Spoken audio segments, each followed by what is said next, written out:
नमस्ते और आपका स्वागत है। आज हम भगवद गीता की दुनिया में गहराई से उतरने वाले हैं।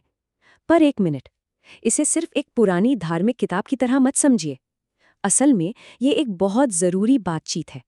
एक ऐसी बातचीत जो एक महाविनाशक युद्ध शुरू होने से ठीक पहले एक हीरो के जीवन के सबसे बड़े संकट के बीच पैदा हुई थी। मजे की बात यह है कि ये कहानी सीधे युद्ध के मैदान से शुरू नहीं होती। नहीं, ये शुरू होती है मीलों दूर बैठे एक अंधे राजा के एक बेचैन सवाल से। देखिए, पूरी गीता असल में संजय नाम के एक व्यक्ति द्वारा राजा धृतराष्ट्र को सुनाया जा रहा आंखों देखा हाल है, जो ये जानने के लिए बेचैन है कि कुरुक्षेत्र में उनके बेटों और उनके भतीजों यानी पांडवों के बीच आखिर चल क्या रहा है। गीता की पहली लाइन ही एक सवाल है, और यही सवाल पूरी कहानी की नींव रखता है।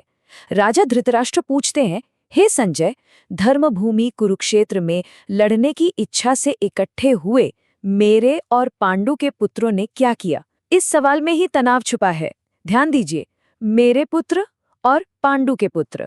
ये सिर्फ एक सवाल नहीं, ये एक बंटवारे का साफ साफ ऐलान है। तो चलिए अब संजय हमें सीधे उस मैदान पर ले चलते हैं। जरा सोचिए, दो विशाल सेनाएं आमने सामने खड़ी हैं, लड़ने के लिए बिल्कुल तैयार। लेकिन ये कोई आम जंग नहीं है दोस्तों, ये एक ही परिवार के बीच की लड़ाई है। एक ऐसा युद्ध जो एक पूरे राज्य को हमेशा के लिए तोड़ कर रख देगा। तो ये दो विरोधी पक्ष हैं कौन? एक तरफ है कौरव, यानी राजा धृतराष्ट्र के 100 बेटे, और दूसरी तरफ है पांडव, उनके 5 भतीजे। जी हाँ, ये चचेरे भाई हैं। और यही एक बात इस पूरे संघर्ष को इतना ज्यादा पर्सनल और दर्दनाक बना देती है। युद्ध की पहली आवाज कौरवों की तरफ से आती है। भीष्म, जो रिश्ते में दोनों ही पक्षों के दादा लगते हैं, अपना शंख बजाते हैं और उसकी आवाज शेर की दहाड़ की तरह गूंज उठती है। ये एक साफ इशारा है, अब युद्ध होकर रहेगा। लेकिन इस दहाड़ का जवाब भी तुरंत आता है, पांडवों की तरफ से। सफेद घोड़ों वाले एक शानदार रथ पर सवार श्री कृष्ण और महान नायक अर्जुन भी अपने दिव्य शंख बजाते हैं। और यहीं पर हमारी मुलाकात होती है गीता के 2 सबसे अहम किरदारों से, महान योद्धा अर्जुन और उनके सारथी भगवान कृष्ण। ये सिर्फ शंखों का शोर नहीं था, ये एक तरह का मनोवैज्ञानिक हमला था। कहते हैं कि पांडवों के शंखों की वो भयानक आवाज इतनी जोरदार थी कि उसने आकाश और पृथ्वी को गुंजाते हुए धृतराष्ट्र के बेटों के दिल चीर दिए। मतलब साफ है, कौरव सेना के दिल में डर बैठ चुका था। चारों तरफ कान फाड़ देने वाला शोर है। लेकिन अब कहानी का फोकस इन विशाल सेनाओं से हटकर एक अकेले इंसान पर आता है।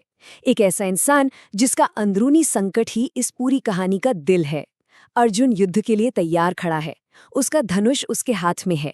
लेकिन तभी वो कृष्ण से एक ऐसी रिक्वेस्ट करता है जो सब कुछ बदलने वाली थी। अर्जुन कहते हैं, हे कृष्ण, मेरे रथ को दोनों सेनाओं के ठीक बीच में ले जाके खड़ा कर दो। सोचिए, वो युद्ध के मैदान के ठीक बीच में उस नो मैन्स लैंड में जाना चाहते हैं। क्यों? ताकि वो उन लोगों को अपनी आंखों से देख सके जिनसे उन्हें लड़ना है।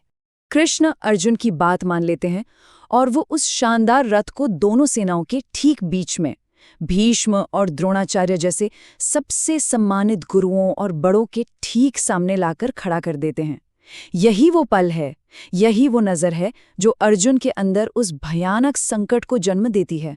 और बस उसी एक पल में सब कुछ बदल जाता है।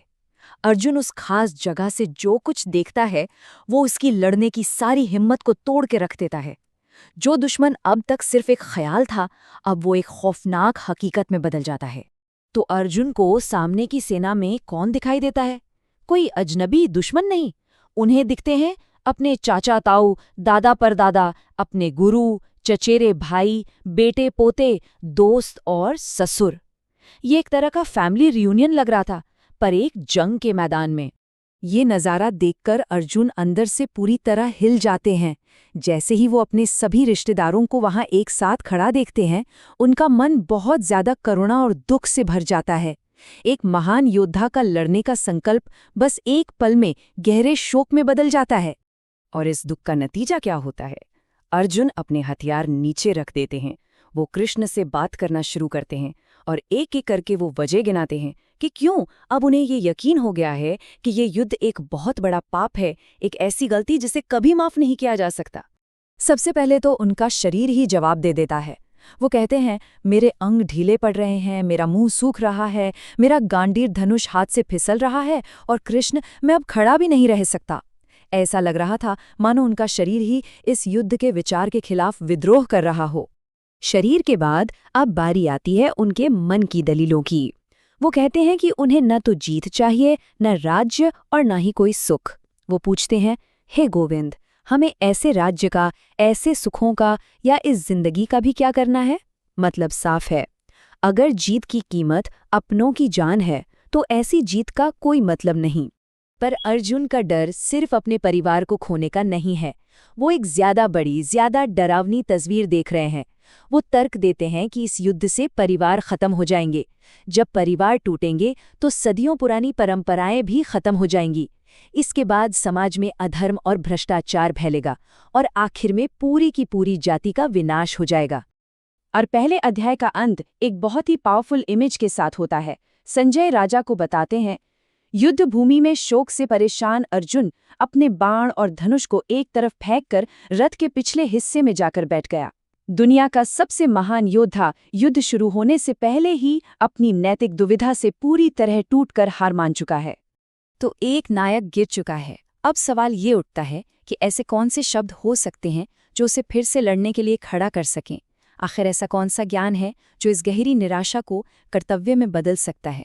यहीं से भगवद गीता का असली संवाद शुरू होता है, और यही वो सवाल है जिसका जवाब अब हमें आगे मिलेगा।